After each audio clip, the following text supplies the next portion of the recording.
हे mindful people, इस image को आप ध्यान से देखो। इसमें आपको कौन सा मॉन्स्टर बड़ा और कौन सा छोटा दिख रहा है? बहुत सिंपल है, पीछे वाला मॉन्स्टर बड़ा है और आगे वाला छोटा, राइट? सिंपल। लेकिन अब आप 2 सेकंड के लिए अपनी आंखों को बंद करने के बाद आप इसे अब दोबारा देखो। इस बार इस फोटो में से इसके बैकग्राउंड को हम रिमूव कर देंगे। अब देखो, अब क्या लग रहा है? कुछ लगा अलग? क्या ये दोनों बराबर नहीं है? अच्छा चलो उसे छोड़ो, इस इमेज को देखो और जहाँ पर 2 लाइंस इंटरसेक्ट कर रही हैं, उस इंटरसेक्शन पॉइंट पर बने सर्कल पर फोकस करो, एक टाइम पर किसी एक ही सर्कल पर, और साथ में आप अपने पेरिफेरल विजन को भी नोटिस करने की कोशिश करो। देखो कि आपके पेरिफेरल विजन में जो सर्कल्स आ रहे हैं उनका कलर क्या है? क्या आपको भी वो ब्लैक कलर के दिख रहे हैं? लेकिन कैसे, जबकि सारे के सारे सर्कल्स तो व्हाइट कलर के हैं। लेकिन अगर आप किसी एक सर्कल पर फोकस करते हो तो वो तो आपको व्हाइट दिखेगा, लेकिन उसके अलावा जो उसके आसपास के सर्कल्स हैं वो आपको ब्लैक दिख रहे हैं। ऐसा क्यों? है ना एक अमेजिंग ऑप्टिकल इल्यूजन।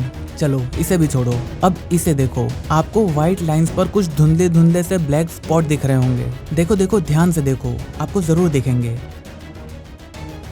लेकिन जब आप किसी एक स्पॉट पर फोकस करके ध्यान से देखने की कोशिश करोगे तब आपको पता चलेगा कि एक्चुअल में वहां पर ऐसे कोई भी स्पॉट्स नहीं हैं। तो आखिर इन इमेजेस में ऐसा क्या है जो हमारी आंखों को कुछ और दिखा रहा है और हमारा दिमाग उसे प्रोसेस करके कुछ और ही समझ रहा है? अगर मैं सबसे पहले इमेज की बात करूं तो उसमें 2 मॉन्स्टर थे और उन्हें बैकग्राउंड की मदद से ऐसे प्रोजेक्ट किया जा रहा था जैसे कि एक आगे की तरफ है और दूसरा उसके पीछे है, और उन्हें देखकर ऐसा लग रहा था जैसे कि पीछे वाला मॉन्स्टर आगे वाले को दौड़ा रहा है।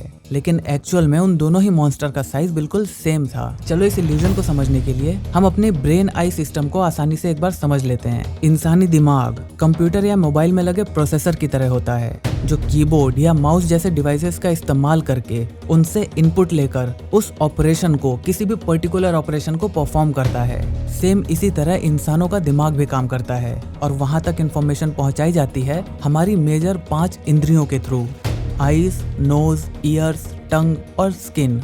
अब यहाँ पर एक मिथ बस्टर। आप में से शायद बहुत से लोग आज भी ये सोचते होंगे कि हमारे पास केवल 5 ही इंद्रियां होती हैं, लेकिन असल में हमारे पास उससे काफी ज्यादा होती हैं, जैसे कि sense of space, sense of fear, electroception और मैग्नेटोसेप्शन, मतलब कि अपने आसपास इलेक्ट्रिक और मैग्नेटिक फील्ड को महसूस करने की एबिलिटी, और ऐसी ही दूसरी बहुत सारी सेंसेस। और हमारा दिमाग इन्हीं इंद्रियों की लाई गई इंफॉर्मेशन को रिसीव करके, उसे प्रोसेस करके, उसके अकॉर्डिंग अपना डिसीजन लेता है। अब कंप्यूटर्स और मोबाइल्स में जो चिप्स लगी होती हैं, जो सीपीयू लगा होता है, उसे समझदार बनाने के लिए हम इंसान उसमें प्रोग्रामिंग करते हैं। लेकिन हम इंसानों के ब्रेन की प्रोग्रामिंग कौन करता है? इंसान और मशीन, इन दोनों में सबसे बड़ा अंतर तो यही है कि इंसानी दिमाग खुद सीखकर अपनी प्रोग्रामिंग खुद ही करता है, और जैसे ही आप इस दुनिया में कदम रखते हो और दिमाग हमारे आसपास के एनवायरनमेंट में हो रही एक्टिविटीज को देखते हुए अपने आप को प्रोग्राम करता रहता है। इसीलिए कहते हैं ना कि बचपन में जैसा बच्चों को सिखाओगे वैसा ही उनका नेचर बन जाता है, क्योंकि वो प्रोग्रामिंग उनके दिमाग में वैसी ही होती चली जाती है। चलो अब आते हैं हम अपनी पहली इमेज पर, और हम इस पर करने वाले हैं रिवर्स इंजीनियरिंग, मतलब कि हम इसे उल्टा तोड़ने की कोशिश करेंगे। अब आओ इस इमेज को देखो। दोनों मॉन्स्टर आपको अलग अलग साइज के दिख रहे होंगे, क्योंकि हमारी जो आंखें हैं वो किसी भी चीज को सिर्फ और सिर्फ लाइट की इंफॉर्मेशन की मदद से ही देख सकती है, और फिर आईज उन लाइट की इंफॉर्मेशन से मिली इंफॉर्मेशन को ब्रेन तक भेजती है, और हमारे ब्रेन के फोटो रिसेप्टर्स इस इंफॉर्मेशन को रिसीव करते हैं और हमारा दिमाग उसकी एक 3D इमेज तैयार कर लेता है। अब चाहे वहां पर एक 2D इमेज ही क्यों ना हो, लेकिन हम उसे एक 3D इमेज में ही देखना प्रेफर करते हैं, क्योंकि हमारी जो दुनिया है वो 3D में है। इसीलिए हमारा दिमाग 2D इमेज को भी एक 3D में कन्वर्ट करके देखना पसंद करता है, ताकि वो उसे अच्छे से समझ सके। और ये पूरा का पूरा प्रोसेस 1/10 सेकंड में हो जाता है, और हमारा दिमाग ये चाहता है कि कैसे भी करके हम इस प्रोसेस में लगने वाले टाइम को कम से कम कर सकें। और इसीलिए इसे और भी ज्यादा फास्ट करने के लिए हमारा दिमाग बहुत सारी टेक्निक्स का यूज करता है, और उन्हीं में से एक है प्रिडिक्शंस। हमारा दिमाग पैटर्न रिकॉग्निशन का इस्तेमाल करता है, मतलब जैसे ही इसे किसी चीज को देखने के बाद थोड़ी सी इन्फॉर्मेशन भी मिल जाती है, ये जल्दी से जल्दी उसे पहचानने के लिए अपने पुराने डेटा में से उस नए चीज की इन्फॉर्मेशन को मैच करने की कोशिश करने लगता है।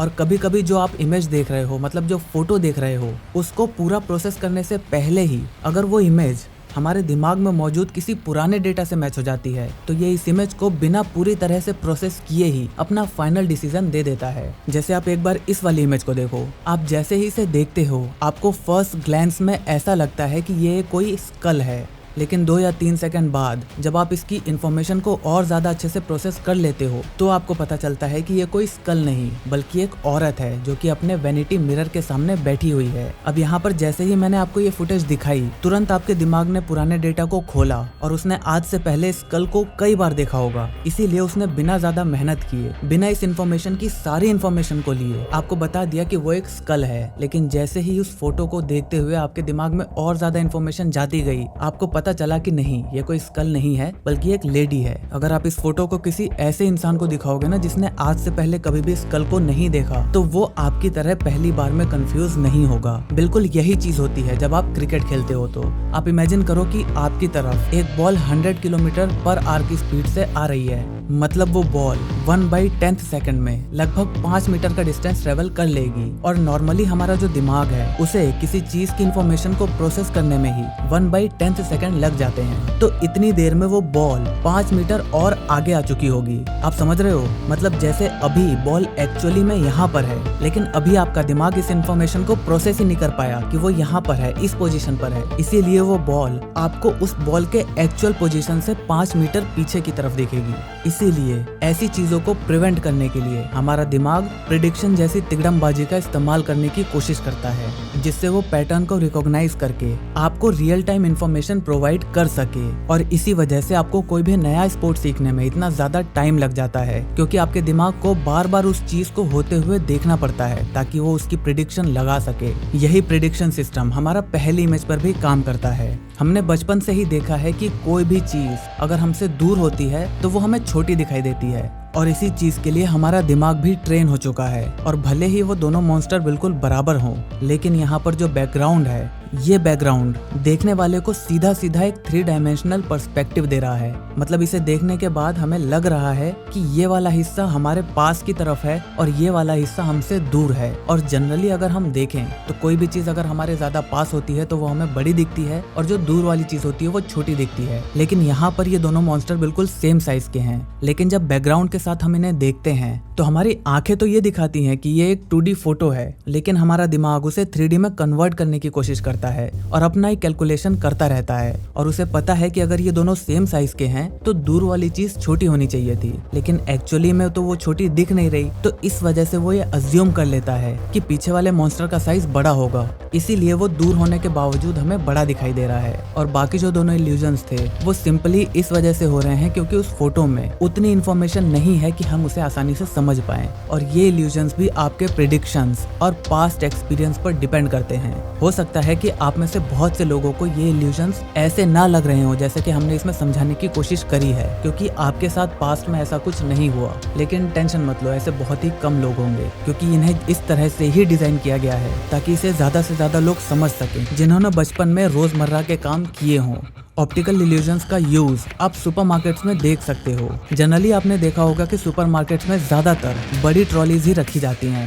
ऐसा इसलिए क्योंकि जब आप कोई सामान उस ट्रॉली में रखते हो तो आप उस सामान को उस ट्रॉली के साइज के रिस्पेक्ट में परसीव करने लगते हो, और जब ट्रॉली का साइज बड़ा होगा तो ऑब्वियसली आपको उसमें रखा हुआ सामान काफी कम दिखाई देगा। और इसकी वजह से बहुत सारे लोग, मतलब मोर देन 60% लोग ओवर स्पेंड, मतलब की जरूरत से ज्यादा पैसा खर्च कर देते हैं। आपको इनमें से कौन सा इल्यूजन सबसे ज्यादा मजेदार लगा? और क्या सुपरमार्केट में आप भी कभी किसी ऑप्टिकल या ऑडियो इल्यूजन का शिकार बने हो? हमें कमेंट करके जरूर बताना। वीडियो को लाइक और अपने सभी दोस्तों के साथ शेयर कर देना। अगर आप चाहो तो आप हमें इंस्टाग्राम पर भी फॉलो कर सकते हो, आपको नीचे डिस्क्रिप्शन में लिंक मिल जाएगी। वहां पर आप मुझसे और भी ज्यादा पर्सनली इंटरेक्ट कर सकते हो। चलो तो ये सारे काम करना बिल्कुल भी मत भूलना। मैं मिलता हूँ आपसे अगली वीडियो में। जय हिंद, वंदे मातरम।